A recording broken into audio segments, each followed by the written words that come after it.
wabarakatuh. Yang saya hormati ibu-ibu peserta program Keluarga Harapan yang sempat berhadir pada malam hari ini. Izinkan saya sebagai pendamping PKH untuk memaparkan sedikit mengenai modul ketiga dalam pembelajaran kita, yaitu mengenai gizi bagi ibu menyusui dan balita. Puji syukur kehadirat Allah Subhanahu wa taala yang mana telah memberikan rahmat dan kesehatan sehingga kita dapat berkumpul pada kesempatan kali ini. Kemudian salawat serta salam kita hadiahkan kepada junjungan kita yakni Nabi besar Muhammad SAW. Langsung saja ibu-ibu yang sempat berhadir, para peserta program Keluarga Harapan, pada sesi 2 ini, gizi bagi ibu menyusui dan balita. Kita sama-sama tahu ibu-ibu telah mempunyai anak dan mungkin sudah berpengalaman dalam mengurus anak. Di sini saya tidak ingin menggurui ibu-ibu, namun saya ingin berbagi sedikit informasi mengenai pengelolaan menyusui ASI eksklusif bagi anak-anak ibu-ibu KPM. Di sini bisa kita lihat ada gambar ibu menyusui yang disaksikan oleh anaknya dengan memberikan ASI eksklusif, makanan pendamping ASI, dan juga membawa anak ke posyandu untuk memenuhi gizi ibu dan anak. Maka anak-anak ibu akan tumbuh dengan tinggi, sehat, dan cerdas. Nah, di sini kalau tinggi kita masukkan ke dalam fisik anak-anak ibu-ibu. Kemudian anak-anak ibu itu sehat dan cerdas. Nah, tidak hanya fisik tapi juga mentalnya akan baik. Nah, kemudian kita bahas mengenai ASI eksklusif. Nah, anak ibu-ibu itu cukup dikasih ASI saja selama umurnya 6 bulan. Nah, begitu ya ibu-ibu. Jangan diberi makanan tambahan lainnya karena perut anak-anak bayi itu memang belum siap untuk menerima selain ASI saja sampai umur 6 bulan. Kemudian terus berikan ASI sampai bayi 2 tahun. Susui bayi sesering mungkin semau bayi. Jadi memang fokusnya hanya menyusui ya ibu-ibu. Kalau bisa diperah ASI agar bisa disimpan dan diberikan kepada bayi jika ibu ada keperluan lain di luar, seperti ibu-ibu yang bekerja di ladang atau mungkin ada yang bekerja sebagai karyawan yang menuntut jam kerja sehari-hari itu minimal 8 jam.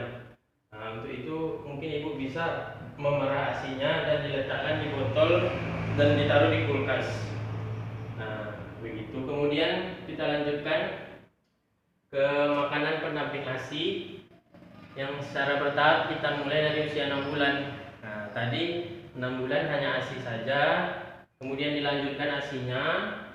Tapi pada umur 6 bulan sudah diberikan makanan pendamping ASI.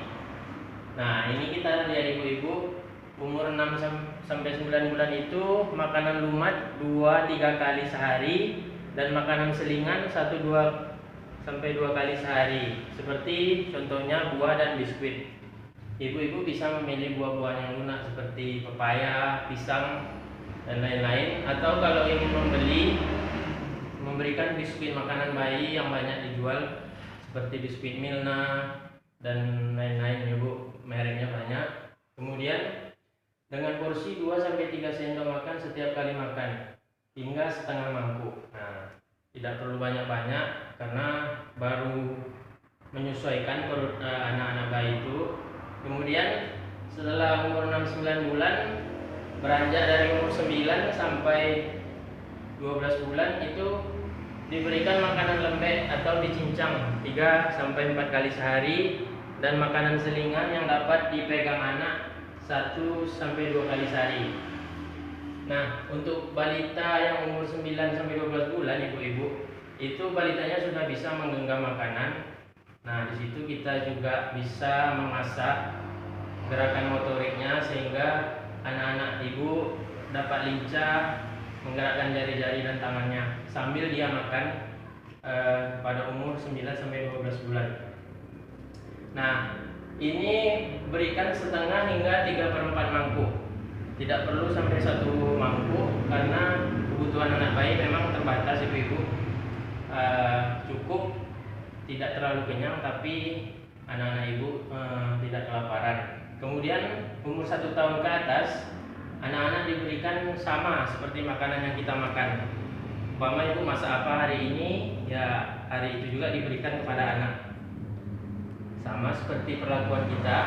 Kemudian untuk layanan di posyandu, nah di sini anak-anak kita pastinya sering ikut posyandu di desa.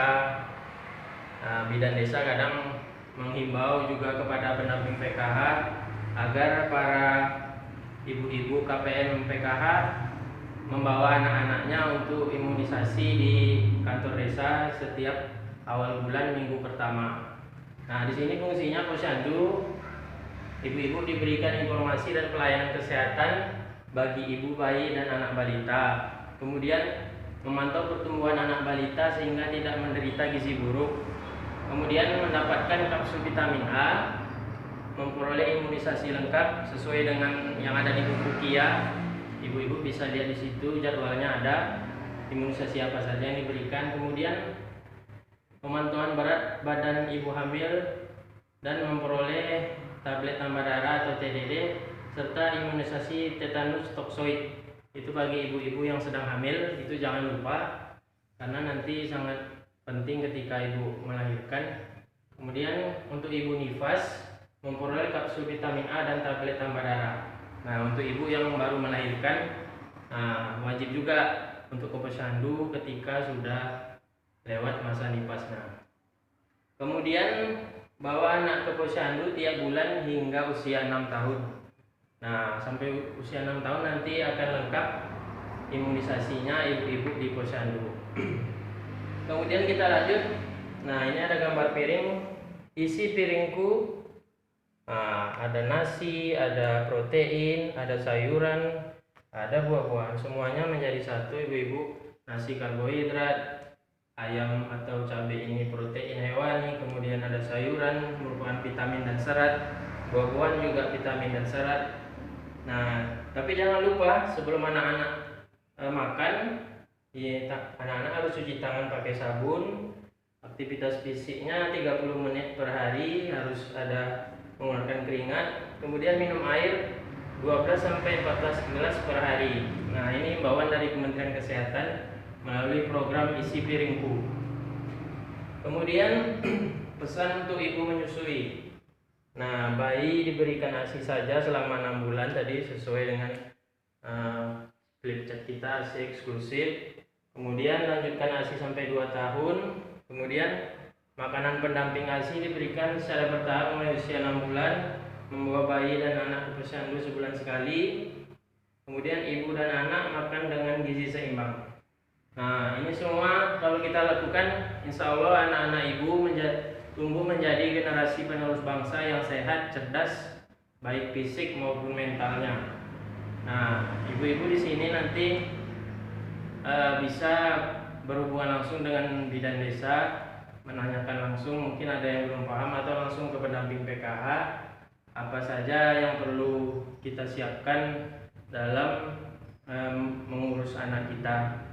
Karena gizi bagi ibu menyusui dan balita ini sangat penting untuk perkembangan otak dan fisik dan mendukung program 1000 hari pertama kehidupan manusia. Nah, mungkin itu saja yang bisa saya sampaikan. Jika ibu-ibu ada yang ingin bertanya, saya persilakan mengenai gizi bagi ibu menyusui dan balita ini. Karena minggu depan kita akan lanjutkan ke sesi yang lain, tetap dengan pembahasan mengenai kesehatan gizi ibu dan anak. Baiklah ibu-ibu, akhir kata saya ucapkan terima kasih. Saya mohon maaf jika ada kesalahan. Nanti kalau ada yang mau ditanyakan bisa melalui media sosial atau WhatsApp. Akhirnya saya ucapkan Assalamualaikum warahmatullahi wabarakatuh.